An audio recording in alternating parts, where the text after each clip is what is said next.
The wail of the ambulance siren was already piercing the evening air, a desperate counterpoint to the mundane sounds of suburban life. Flashing red and white lights painted the scene in stark, urgent strokes, reflecting off the rain-slicked asphalt of Elm Street. Paramedics, their faces etched with concern, wrestled a gurney toward the open back doors of the vehicle. Every second mattered. Inside, a man clutched his chest, his breath coming in ragged gasps. But the urgency of the medical emergency was about to be eclipsed by something far more bizarre, far more reckless. This wasn't just about saving a life. It was about to become a story of desperation, poor choices, and a multi-state crime spree. Our protagonist, Sarah, wasn't thinking about any of that. Her world had shrunk to the immediate, suffocating pressure of her circumstances. Creditors were circling, debts were mounting, and the threat of losing everything she had worked for loomed large. She'd been running, scrambling, trying to outpace the inevitable for weeks, and now, cornered and desperate, she saw an opportunity. A reckless, ill-conceived opportunity, but an opportunity nonetheless. The ambulance, parked haphazardly at the curb, its engine idling, presented itself as a beacon of escape. It was absurd, she knew, even as the thought solidified in her mind, but reason had long since abandoned her. Panic was the only voice she heard. She'd been visiting a friend in a nearby apartment, trying to borrow money, a futile attempt, as it turned out. Leaving the building, defeated and on the verge of tears, she saw the commotion. The paramedics, completely absorbed in their patient, were oblivious to the world around them. The keys, she noticed with a surge of adrenaline, were still in the ignition. The idea, once planted, took root with alarming speed. That it was a quick getaway, a chance to disappear, to buy herself some time. She could ditch the ambulance a few towns over, she reasoned, and be long gone before anyone even realized what had happened. The reality, of course, was far more complicated. She wasn't just stealing a vehicle. She was hijacking a lifeline. Unbeknownst to her, the man inside was teetering on the edge of a massive heart attack. Every minute without proper medical attention was a gamble with his life, and Sarah, in her blind panic, was about to raise the stakes in a way she could never have imagined. This act wasn't just grand theft. It was kidnapping, reckless endangerment, and a cascade of charges waiting to unfold across 3 state lines. Her desperate bid for freedom was about to become a nightmare. The world seemed to slow as Sarah made her decision. The rain, previously a nuisance, now felt like a film over everything, blurring the edges of reality. The rhythmic beeping of medical equipment, usually a comforting sound of life support, was now a countdown. She moved with a speed born of pure adrenaline, a desperate energy overriding any lingering hesitation. One moment she was standing on the sidewalk, a defeated figure in the shadows. The next, she was yanking open the driver's side door of the ambulance. The interior smelled of antiseptic and something vaguely metallic, the scent of emergencies. The keys were indeed in the ignition, just as she'd hoped, or perhaps just as her panic had convinced her they would be. She slid behind the wheel, her hands clammy against the cold plastic. The paramedics, startled by the sudden movement, turned as one. Their expressions shifted from focused concern to disbelief, then to dawning horror. One of them, a burly man with a salt and pepper beard, lunged forward, shouting something she couldn't quite make out over the pounding of her own heart. That it was now or never. Sarah jammed the gearshift into drive and stomped on the accelerator. The ambulance lurched forward with surprising force, tires squealing against the wet asphalt. The sudden acceleration threw the paramedics off balance. The burly man stumbled back, narrowly, avoiding being clipped by the open door. In the back, she could hear the muffled sounds of the patient, a groan of pain, the frantic voices of the remaining paramedic. She tried to block it out, to focus only on the road ahead, on the fleeting image of escape.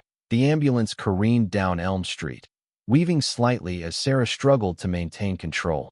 She wasn't used to driving such a large vehicle, and the weight of it, the sheer momentum, was unnerving, but she pressed on, fueled by the desperate need to get away. Behind her, the shouts of the paramedics faded, replaced by the rising crescendo of the siren. She hadn't even thought to turn it off. The it was a beacon, announcing her crime to the entire neighborhood. But at this point, she didn't care. The only thing that mattered was putting distance between herself and the life she was so desperately trying to leave behind. Each second felt like an eternity, a blur of streetlights and rain-streaked windows. She gripped the steering wheel tightly, her knuckles white, her eyes fixed on the road ahead. She was running on instinct, on adrenaline, on the naive belief that she could somehow outrun the consequences of her actions. But the consequences, like the siren blaring behind her, were already closing in. She had hijacked an ambulance, a symbol of help and healing, and in doing so, she had sealed her fate. The patient in the back, a man named Arthur, was oblivious to the change in drivers, to the screeching tires, to the unfolding drama that was about to drastically alter his already precarious situation. His world was a narrowing tunnel of pain, punctuated by the staccato bursts of his own ragged breathing. He was a retired schoolteacher, a gentle soul who had spent his life nurturing young minds. He'd been looking forward to a quiet evening at home, a cup of tea, and a good book. Instead, he was fighting for his life, his heart struggling to pump blood through clogged arteries. The paramedic in the back, a young woman named Emily, was doing everything she could to keep him stable. She had managed to secure an 4-line and was administering medication to ease the pain and regulate his heart rhythm. But her resources were limited. She needed to get him to the hospital, and fast. The sudden jolt of the ambulance nearly threw her off her feet.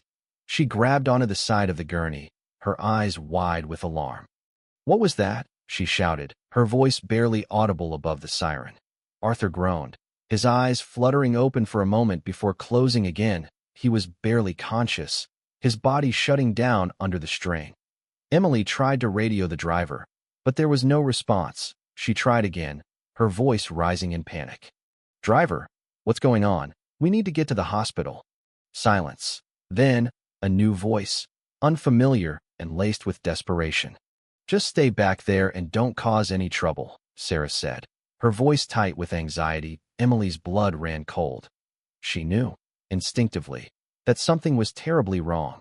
She looked at Arthur, his face pale and clammy, his breathing shallow. He was completely vulnerable, his life hanging in the balance. "You don't understand," Emily pleaded, her voice trembling. "This man needs immediate medical attention. That you're going to kill him." Sarah didn't respond. She was too focused on the road, on the flashing lights in her rearview mirror that signaled the arrival of the police. She was trapped, caught in a web of her own making, and she couldn't see any way out. That Arthur's condition continued to deteriorate. His breathing became more labored, his pulse weaker. Emily knew that time was running out. She had to do something, anything, to save his life. But she was trapped, a prisoner in the back of a hijacked ambulance, with a desperate woman at the wheel and a dying man at her side. The irony was bitter and cruel.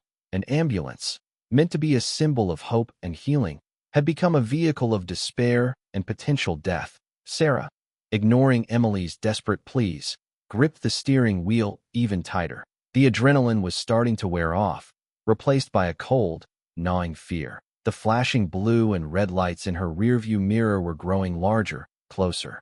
She knew it was only a matter of time before they caught up to her. Her initial thought, a quick getaway, now seemed ludicrously naive. She hadn't considered the logistics, the consequences, the sheer audacity of her actions. She'd simply acted, driven by a primal urge to escape the crushing weight of her problems. She took a sharp turn, hoping to lose the pursuing police car in the maze of residential streets. The ambulance swayed violently, throwing Emily against the side of the gurney.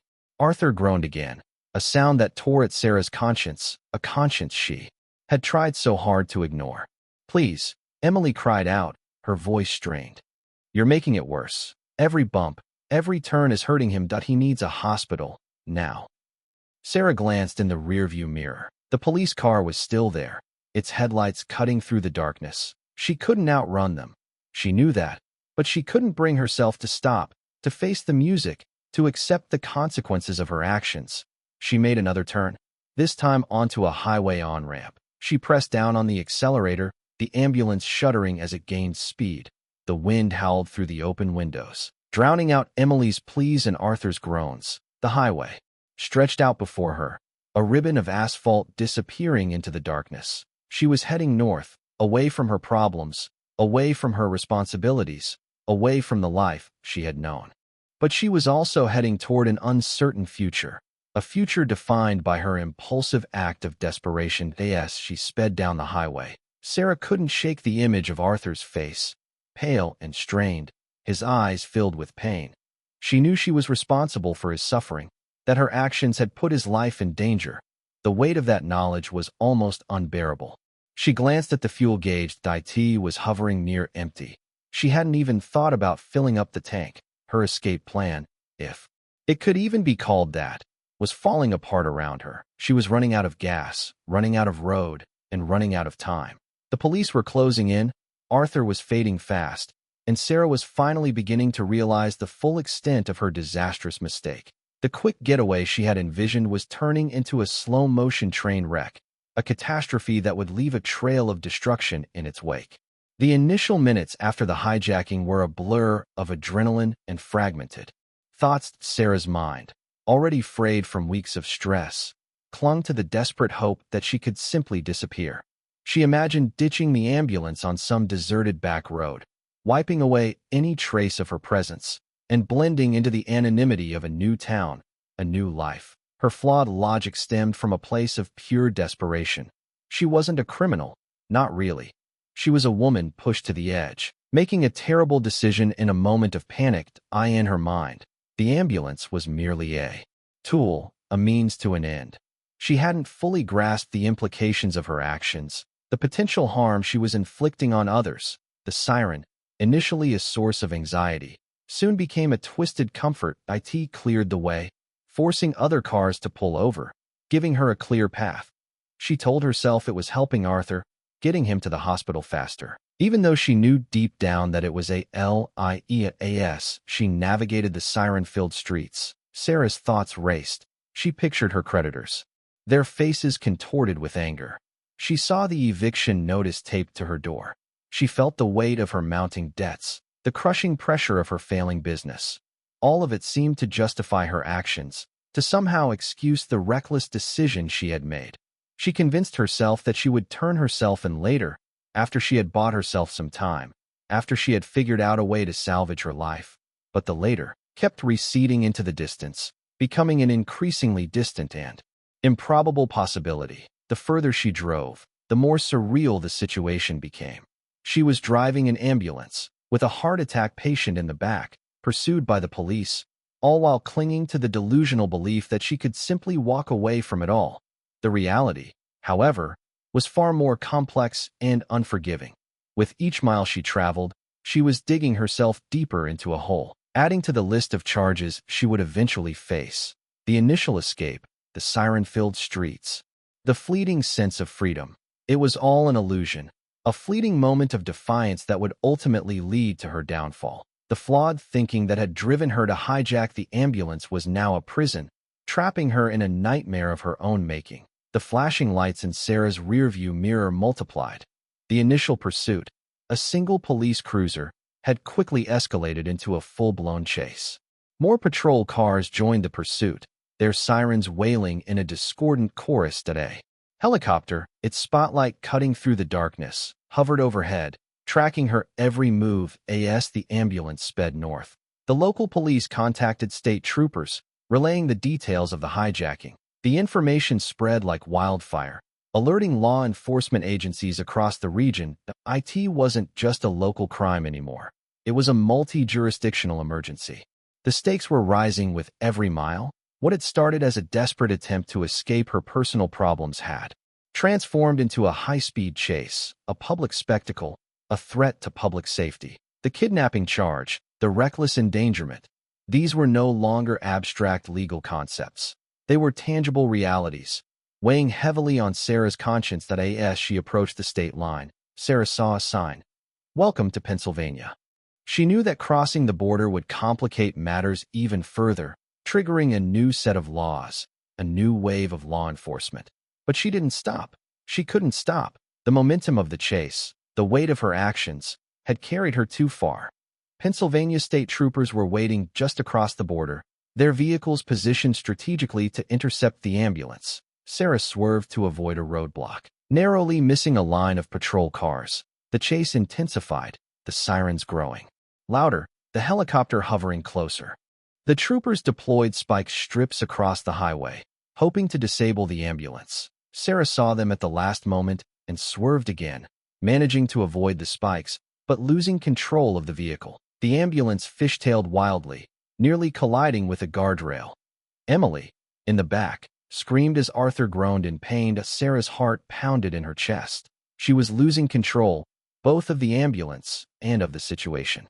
The initial escape, the fleeting hope of freedom, had vanished, replaced by a desperate struggle for survival. The multi-jurisdictional pursuit was a relentless force, closing in on her from all sides. The consequences of her actions were now unavoidable, inescapable. The near miss with the guardrail shook Sarah to her core. The ambulance was still operational, but the tires were screaming in protest, and the steering felt increasingly erratic. The Pennsylvania state troopers were relentless, their vehicles forming a tight cordon around her, boxing her in. She sped through Pennsylvania. The challenges multiplied that a sudden downpour reduced visibility to near zero, making it even harder to control the ambulance. The wipers struggled to keep up, and the road ahead became a blurry, indistinct mess that a close encounter with a police cruiser nearly ended in disaster. The trooper attempted to force her off the road, but Sarah, fueled by a desperate surge of adrenaline, swerved sharply, narrowly avoiding a collision. The ambulance spun out of control, fishtailing across the highway before she managed to regain control. In the back, Emily was fighting to keep Arthur alive. His breathing had become shallow and erratic, his pulse weak and thready. She knew that he was deteriorating rapidly, and that every second counted. "He's going into cardiac arrest," Emily shouted, her voice filled with panic. "We need to get him to a hospital, now." Sarah ignored her pleas. She was too focused on evading the police, on surviving the relentless pursuit. But Emily's words echoed in her mind, a stark reminder of the human cost of her actions. Suddenly, Arthur's body convulsed. Emily cried out, desperately trying to administer CPR. Sarah, seeing Emily's frantic movements in the rearview mirror, felt a pang of guilt, a flicker of humanity in the darkness of her desperation.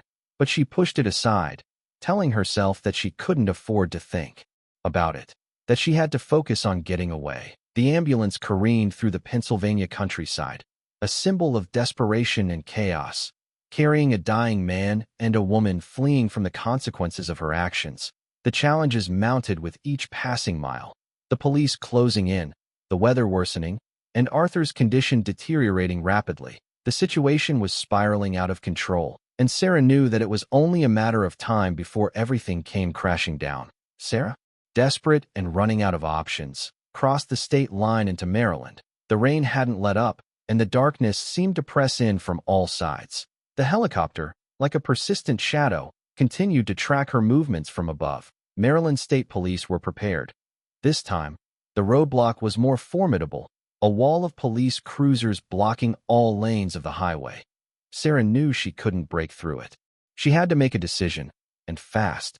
She veered off the highway, onto a narrow, winding road that snaked through the Maryland countryside. The ambulance struggled to navigate the sharp turns, its tires squealing in protest. The road was poorly lit, and Sarah had to strain to see what lay ahead.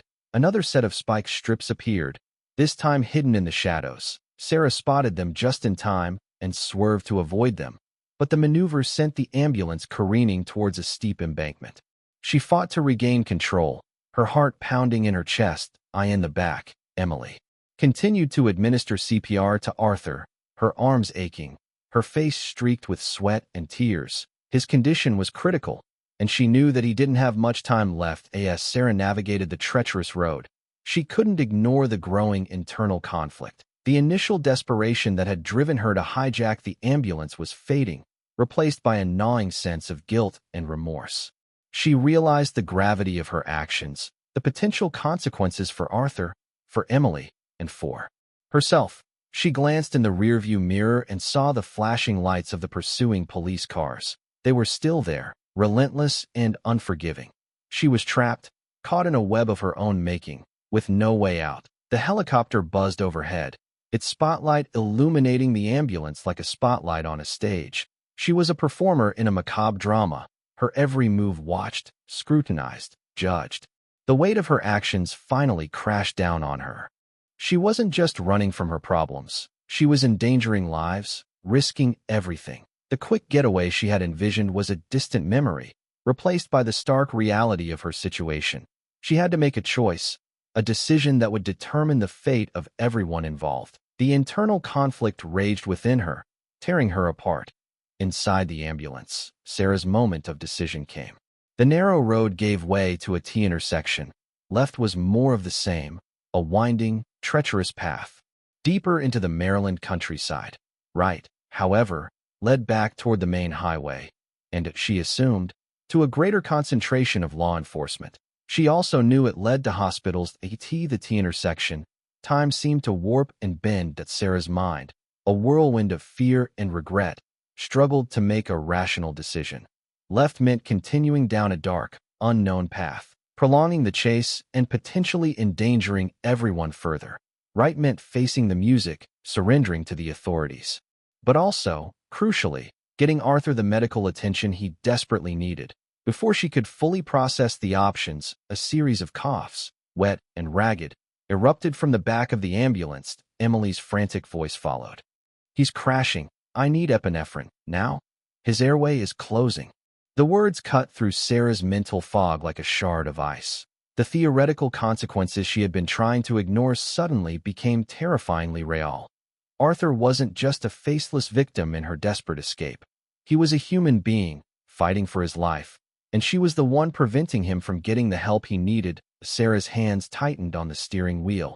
The internal conflict reached its peak. The desire to escape, to protect herself, warred with the growing sense of responsibility, the undeniable truth that her actions were directly contributing to Arthur's suffering. Another, even more violent, coughing fit shook the ambulance. Emily screamed, "He's not breathing. I can't intubate him in these conditions." The urgency in Emily's voice snapped something within Sarah. The image of Arthur, struggling for breath, filled her mind, eclipsing all other thoughts. The decision, once so difficult, now seemed clear. She slammed the gear shift into drive and jerked the steering wheel to the right. The ambulance lurched onto the highway, its tires squealing in protest. The pursuing police cars, momentarily caught off guard, hesitated for a split second before resuming the chase. Sarah knew that she was turning herself in, that her escape was over. But at that moment, none of that mattered. All that mattered was getting Arthur to the hospital, giving him a chance to live. She sped down the highway, heading towards the flashing lights in the distance. Sarah finally confronted the reality of her actions. She had hijacked an ambulance, not just a vehicle, but a lifeline. And in doing so, she had jeopardized the life of an innocent man. The weight of that realization was crushing, but it also gave her a sense of purpose, a glimmer of hope that she could somehow make amends for her terrible mistake. The police, initially surprised by Sarah's sudden change of direction, quickly regained their composure and resumed the chase. But this time, Sarah wasn't trying to escape. She was simply trying to get to the hospital as quickly as possible. As she approached the outskirts of a small town, she saw the sign she had been looking for. St. Mary's Hospital, 2 miles. She hit the gas pedal, pushing the ambulance to its limit. The police, however, weren't taking any chances. They surrounded the ambulance, their weapons drawn, their faces grim. They knew that Sarah was unpredictable, and they weren't about to let her put anyone else in danger. As she neared the hospital, Sarah saw a line of police cars blocking the entrance. She slammed on the brakes, bringing the ambulance to a screeching halt just a few feet from the barricade. The police swarmed the vehicle, shouting orders for Sarah to get out. She complied, slowly raising her hands in the air. She knew that it was over, that her desperate flight had come to an end. She was being handcuffed and led away. She saw the paramedics rushing towards the ambulance. Their faces were etched with relief as they finally regained access to their patient. Emily emerged from the back of the ambulance, her face pale and exhausted. She gave Sarah a look of mingled anger and gratitude. "He's still alive," she said, her voice barely above a whisper. "But he needs immediate care." The paramedics quickly transferred Arthur to a waiting gurney and rushed him into the emergency room. Sarah watched as they disappeared through the doors, a sense of both relief and despair washing over her. She had saved Arthur's life, but she had also ruined her own. She was facing a long list of charges, and her future was uncertain. But as she sat in the back of the police car, heading towards the local jail, she couldn't help but feel a sense of satisfaction. She had done the right thing. Finally, the capture was anticlimactic, a quiet surrender after a chaotic chase. But the relief on the faces of the paramedics, the knowledge that Arthur was finally getting the medical attention he needed, that was the only thing that mattered. The dramatic standoff she had feared never materialized, replaced by a sense of quiet resignation and a glimmer of hope in the midst of despair. Inside St. Mary's Hospital, a team of doctors and nurses worked feverishly to stabilize Arthur. They hooked him up to a ventilator, administered powerful medications, and performed emergency procedures to restore blood flow to his heart. The next few hours would be critical. Meanwhile, at the local police station, Sarah sat in a small, sterile interrogation room. The fluorescent lights hummed overhead, casting a harsh glare on her face. She was tired, scared, and overwhelmed by the enormity of what she had done. A detective entered the room. His expression neutral, his eyes sharp and assessing, he introduced himself as Detective Miller and informed Sarah of her rights. He then began to question her, his voice calm and measured.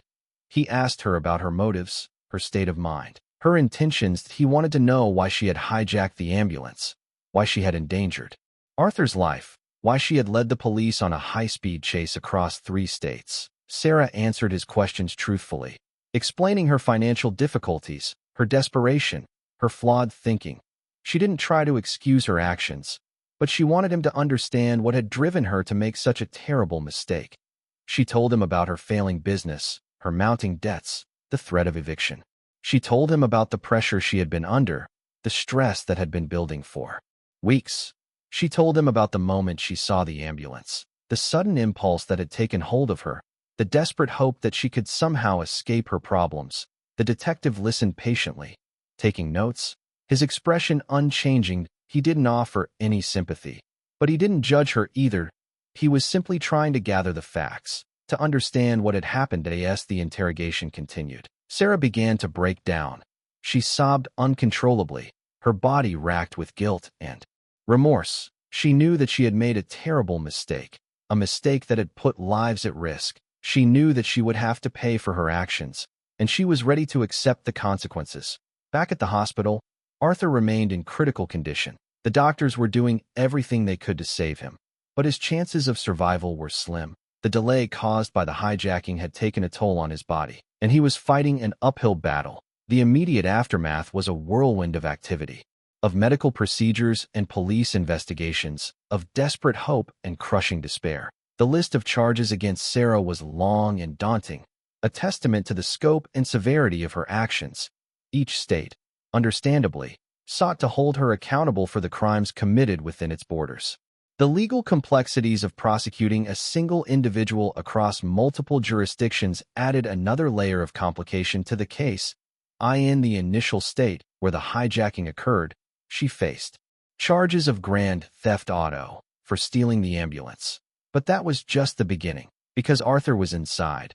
She also faced kidnapping charges, which carried a significantly harsher penalty. The prosecution would argue that by taking control of the ambulance, she had unlawfully confined and transported Arthur against his will, placing his life in danger.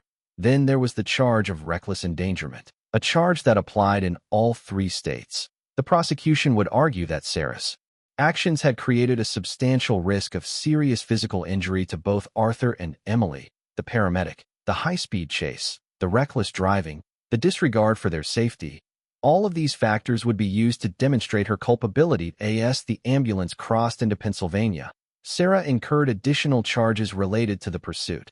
These included fleeing and eluding police, resisting arrest, and various traffic violations. The Pennsylvania authorities would also likely add charges of aggravated assault if it could be proven that her actions had directly contributed to Arthur's deteriorating health. In Maryland, the charges were similar, but with increased severity. Because the pursuit had continued for a longer distance within Maryland, and because she had actively evaded roadblocks and spike strips, she faced more serious charges of reckless driving and endangering the lives of law enforcement officers. The potential penalties were staggering. Grand theft auto could carry a sentence of several years in prison. Kidnapping, depending on the circumstances, could result in a life sentence. Reckless endangerment could add several more years to her sentence, and the additional charges in Pennsylvania and Maryland could further increase her time behind bars. The prosecution would likely argue that Sarah's actions were not only criminal, but also morally reprehensible. They would emphasize the fact that she had endangered the life of a vulnerable patient, that she had shown a complete disregard for the safety of others, and that she had abused the trust placed in emergency services. The defense, on the other hand, would likely argue that Sarah's actions were the result of desperation, not malice. They would emphasize her financial difficulties, her mental state at the time of the hijacking, and her eventual decision to turn herself in and seek medical attention for Arthur. They would argue that she was not a hardened criminal, but a woman who had made a terrible mistake under extreme pressure. Sarah wasn't born a criminal. She wasn't a bad person, not inherently. She was a product of circumstance, a woman caught in a perfect storm of unfortunate events that ultimately led to her disastrous decision. Understanding her backstory is crucial to humanizing her, to seeing her as more than just a headline, more than just a hijacker. She had always been a hard worker, a go-getter. After graduating from college with a business degree, she poured her heart and soul into starting her own small business, a boutique clothing store in her hometown. For years, it thrived. She built a loyal customer base, curated a unique selection of clothing, and became a pillar of the local business community. But then, the economy took a downturn. Online retailers began to dominate the market, and small brick-and-mortar stores like hers struggled to compete. Sales plummeted, and Sarah found herself falling behind on her bills. She tried everything she could to save her business. She took out loans, cut expenses, and worked tirelessly to attract new customers. But it wasn't enough. The debts continued to mount, and the creditors began to circle. The stress took a toll on her health. She stopped sleeping, lost weight, and became increasingly anxious and irritable. She pushed away her friends and family, convinced that she had to handle everything on her own. The pressure became unbearable. She started making desperate decisions, borrowing money from questionable sources, neglecting her personal finances. She was spiraling out of control, and she knew it, but she didn't know how to stop. The eviction notice was the final straw. It was the culmination of everything she had been working so hard to avoid, the ultimate symbol of her failure. She felt like she had lost everything, that her life was over. It was in that moment of utter despair that she saw the ambulance. It wasn't a rational decision. It wasn't a calculated plan. It was a desperate impulse, a fleeting hope that she could somehow escape the crushing weight of her problems. Her backstory doesn't excuse her actions. It doesn't diminish the harm she caused, but it does provide context. It does help to explain why she made such a terrible mistake. She was a woman pushed to the edge, a woman who felt like she had no other choice. And while her actions were undeniably wrong, they were also undeniably human. Understanding that humanity is essential to understanding the full story, to grappling with the complexities of her case. The legal battles that followed Sarah's arrest were complex and protracted, a tangled web of jurisdictional disputes and conflicting legal strategies. Each of the 3 states involved, the initial state, Pennsylvania and Maryland, had a vested interest in prosecuting her, and coordinating their efforts proved to be a significant challenge. The prosecution strategy was multi-pronged. They aimed to portray Sarah as a dangerous criminal who had shown a complete disregard for the law and the safety of others. They would emphasize the severity of her crimes, the potential harm she had inflicted on Arthur, and the need to send a strong message to deter others from committing similar acts. They faced, however, the challenge of Arthur's health. If Arthur died, the charges would escalate to murder or manslaughter, with a much more severe penalty. This would make the prosecution's case stronger, but it also added a layer of moral complexity to the proceedings. They would be prosecuting Sarah for a death that she hadn't directly caused, but that had been significantly exacerbated by her actions. The defense, led by a seasoned public defender named Ms. Evans, adopted a different approach. They acknowledged the severity of Sarah's crimes, but they argued that her actions were the result of desperation, not malice. They would present evidence of her financial difficulties, her mental state at the time of the hijacking, and her eventual decision to turn herself in and seek medical attention for Arthur. Ms. Evans would also argue that Sarah's actions while undeniably wrong, were not premeditated. She would emphasize the impulsive nature of the hijacking, the lack of a clear plan, and the fact that Sarah had ultimately chosen to prioritize Arthur's well-being over her own freedom. One of the key legal battles revolved around the kidnapping charge. The defense would argue that Sarah had not intended to kidnap Arthur, that her primary goal was to escape her problems, and that his presence in the ambulance was merely an unfortunate coincidence. They would also argue that she had not physically harmed Arthur, and that she had even taken steps to ensure his safety, such as turning towards the hospital. The jurisdictional issues added another layer of complexity to the legal proceedings. Each state had its own laws, its own courts, and its own prosecutors. Coordinating the three separate cases would require a significant amount of cooperation and negotiation. The prosecution would likely seek to consolidate the cases into a single trial, arguing that it would be more efficient and less burdensome on the witnesses. The defense, on the other hand, would likely oppose consolidation, arguing that it would prejudice Sarah's right to a fair trial. The legal battles were long and arduous, a complex dance of legal maneuvering and strategic positioning. The outcome of the case would depend on a number of factors, including the strength of the evidence, the skill of the lawyers, and the sympathies of the jury. While the legal battles raged on, Arthur was fighting his own battle for survival. The delay caused by the hijacking had taken a significant toll on his body, and he faced a long and difficult recovery.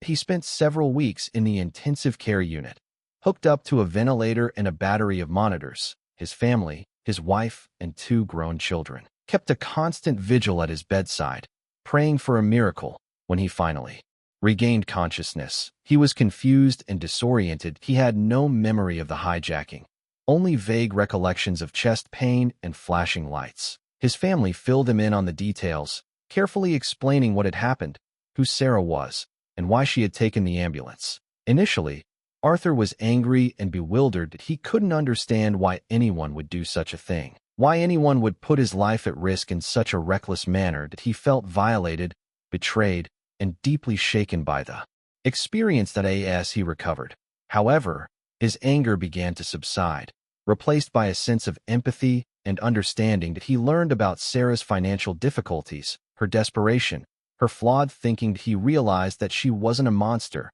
but a human being who had made a terrible mistake. He also learned about her decision to turn towards the hospital, to prioritize his well-being over her own freedom. That act of selflessness, that moment of redemption, touched him deeply. But Arthur's recovery was slow and arduous. He had to undergo extensive physical therapy to regain his strength and mobility. He had to learn to live with the knowledge that he had almost died, that his life had been hanging in the balance. The hijacking had a profound impact on his family. His wife, who had always been a strong and independent woman, became increasingly anxious and protective.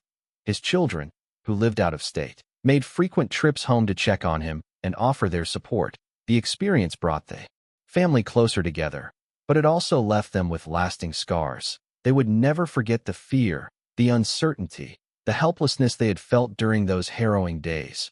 When Arthur was finally well enough to speak publicly, he made a surprising announcement. He said that he forgave Sarah, that he understood her desperation, and that he hoped she would be given a second chance. His words had a powerful impact on the community. They humanized Sarah, they challenged the narrative of her as a purely evil person, and they opened the door for a more nuanced understanding of her case. Arthur's story became a testament to the power of forgiveness, the resilience of the human spirit, and the capacity for empathy even in the face of unimaginable adversity. The trials, held sequentially in each of the 3 states, became a media circus. The story, with its dramatic elements of desperation, high-speed chase, and near-death experience, captivated the nation. The courtroom became a stage for competing narratives, for legal arguments and emotional appeals, for the pursuit of justice and the plea for mercy. The first trial, held in the state where the hijacking originated, focused on the charges of grand theft auto and kidnapping. The prosecution presented a compelling case, laying out the evidence of Sarah's actions in meticulous detail. They called witnesses, including the paramedics who had been left behind, to testify about the shock and fear they had experienced when Sarah stole the ambulance. Emily, the paramedic who had been trapped in the back with Arthur, gave particularly emotional testimony, describing the terror of watching Arthur's condition deteriorate while being held captive in the speeding ambulance. She recounted her frantic attempts to stabilize him, her desperate pleas to Sarah, and her fear that he would die before they reached the hospital. The defense, however, presented a different picture. Ms. Evans called witnesses to testify about Sarah's financial difficulties, her mental state at the time of the hijacking, and her reputation as a kind and compassionate person. She introduced evidence of Sarah's failing business, her mounting debts, and the eviction notice that had pushed her to the brink. Sarah herself took the stand, her voice trembling as she described her desperation and her regret. She apologized to Arthur and Emily, acknowledging the harm she had caused and accepting responsibility for her actions. She explained that she had never intended to hurt anyone, that her only goal had been to escape her problems. That a key moment in the trial came when Arthur himself took the stand. He testified about his initial anger and bewilderment, but he also spoke of his eventual empathy and forgiveness. He said that he believed Sarah was a good person who had made a terrible mistake, and that he hoped she would be given a second chance. His testimony had a profound impact on the jury. It challenged the prosecution's narrative of Sarah as a purely evil person, and it opened the door for a more nuanced understanding of her case. The trials in Pennsylvania and Maryland followed a similar pattern, with the prosecution presenting evidence of Sarah's reckless driving and her attempts to evade the police, and the defense emphasizing her desperation and her eventual decision to surrender and seek medical attention for Arthur. The evidence presented included dashcam footage of the high-speed chase, police reports detailing the roadblocks and spike strips, and expert testimony on Arthur's medical condition. The arguments made by both sides were passionate and persuasive, reflecting the high stakes of the case. The verdicts, delivered in each state, reflected the complexities of the case and the competing narratives that had been presented in court. In the initial state, where the hijacking originated, Sarah was found guilty of grand theft auto and reckless endangerment. However, the jury acquitted her on the kidnapping charge, accepting the defense's argument that she had not intended to kidnap Arthur. She was sentenced to 5 years in prison for grand theft auto and 2 years for reckless endangerment, to be served concurrently. In Pennsylvania, she was found guilty of fleeing and eluding police and various traffic violations. She was sentenced to an additional 2 years in prison, to be served consecutively with the sentence in the initial state. In Maryland, the most serious charges were filed due to the length of the pursuit and the attempts to evade police. She was found guilty of reckless driving and endangering the lives of law enforcement officers. She received a sentence of 3 years for those charges, to be served consecutively after the Pennsylvania sentence. The cumulative effect of the sentences was a total of 10 years in prison. Sarah's reaction to the verdicts was a mixture of relief and despair. She was relieved that she had avoided a life sentence for kidnapping, but she was also devastated by the prospect of spending so many years behind bars. She accepted the verdicts with a quiet dignity, acknowledging that she had made a terrible mistake and that she deserved to be punished for her actions. She expressed remorse for the harm she had caused Arthur and Emily, and she vowed to use her time in prison to reflect on her mistakes and to become a better person. The impact of the convictions on Sarah's life was profound. She lost her business, her home, and her reputation.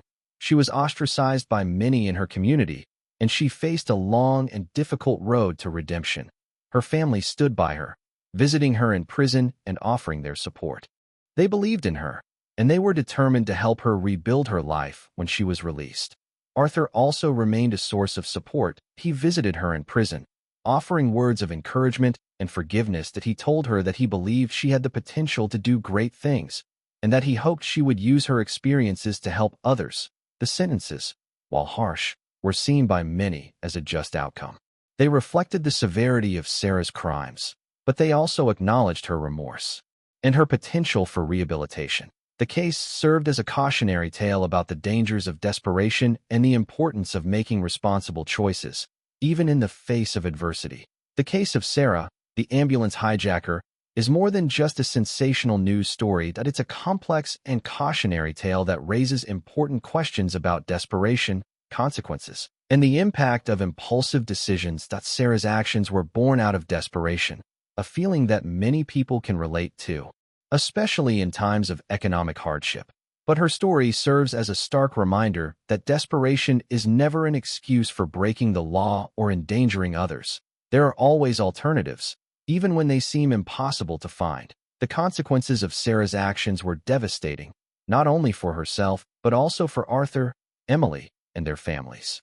Her impulsive decision to hijack the ambulance set in motion a chain of events that had a profound and lasting impact on many lives. The case also highlights the importance of responsible decision-making. Even in the face of extreme stress, Sarah's flawed thinking, her inability to see beyond her own immediate problems, led her to make a series of increasingly reckless choices that ultimately resulted in her downfall.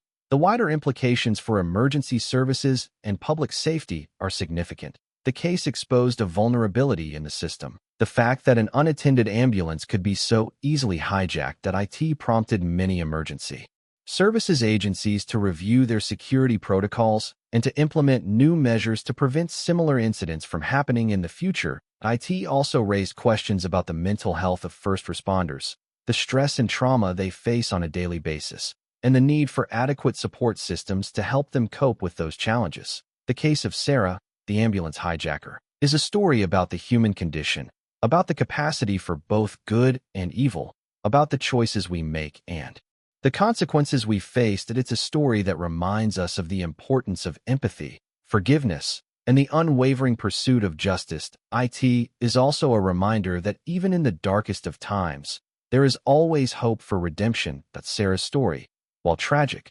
ultimately offers a message of hope, a testament to the resilience of the human spirit and the possibility of finding forgiveness and healing even after making terrible mistakes.